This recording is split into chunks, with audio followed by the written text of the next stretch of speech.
They told me room 309 was vacant.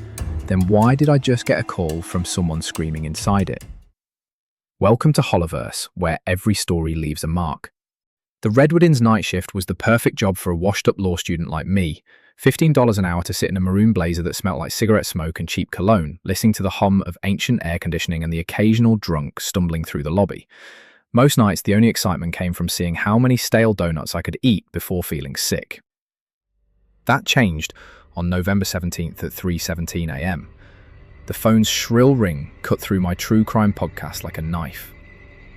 I remember the exact time because I'd just checked my watch, wondering if the sun would ever rise. Fort desk, how can I? He's going to kill me! The woman's scream was so loud I jerked the receiver away from my ear.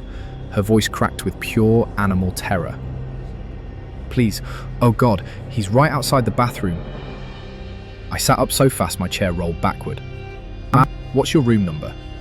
309, third floor. He has a... The line went dead with a sound like a wet cough. My fingers trembled as I pulled up the registry. Room 309 showed as out of service. Renovations in bold red letters.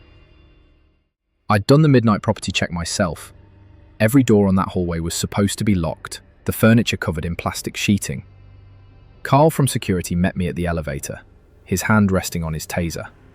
At 62, he'd worked the Redwood for 20 years, and his wrinkled face went sheet white when I said the room number. That's impossible, he whispered, then louder. Must be some kids pranking us.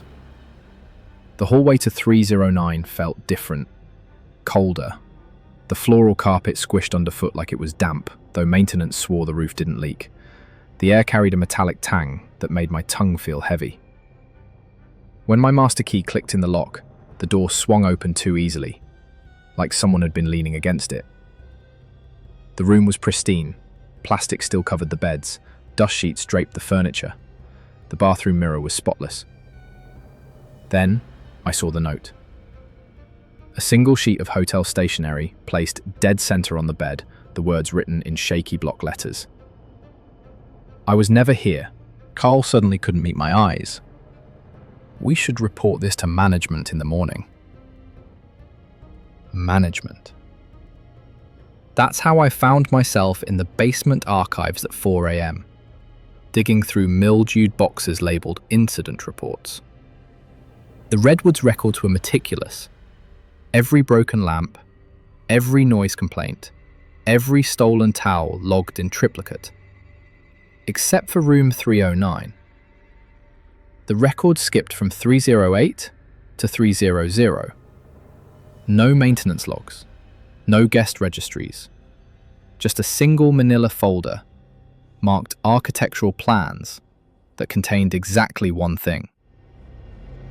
A Polaroid of a woman in a yellow sundress standing outside room 309, dated July 15th, 2018.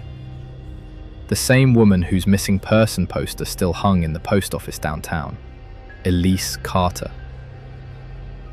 The police report said she'd vanished from her apartment, but the date on that photo proved she'd been here, at the Redwood, in that room. The next night, the call came again. 3:17 a.m. Same panicked voice. "You found the photo," she whispered. This time I could hear the wet gurgle in her throat. "He knows you know. Don't let him put you in the walls." The line went dead with a crunch, like bones breaking. I didn't call Carl. I went straight to the basement. Behind the boiler, hidden under 50 years of dust, was a stack of employee files. 7 names, 7 disappearances. All night staff. All last seen checking on room 309. The oldest file contained a yellowed newspaper clipping from 1973, the Redwood's grand opening. The owner, Charles Redwood, stood proudly beside his much younger wife, Lillian. 6 months later, Lillian vanished. The police report noted one peculiar detail. A single sentence written on the bedroom mirror in lipstick. "I was never here." I quit that night, left my keys on the desk, and walked out into the rain. But last week, I got a letter with no return address. Inside was a Polaroid of me sleeping at the front desk, taken from inside room 309. Written on the back, in familiar block letters, "Your turn." Now I keep a gun under my pillow, not because I think it'll help, but because I finally understand why the stains on that carpet never quite come out, and why the walls in room 309 are so strangely thick. If this story made you double-check your hotel room, hit like. Would you have gone to room 309? Comment below. And subscribe, because Hollowverse has more doors you shouldn't open, but will.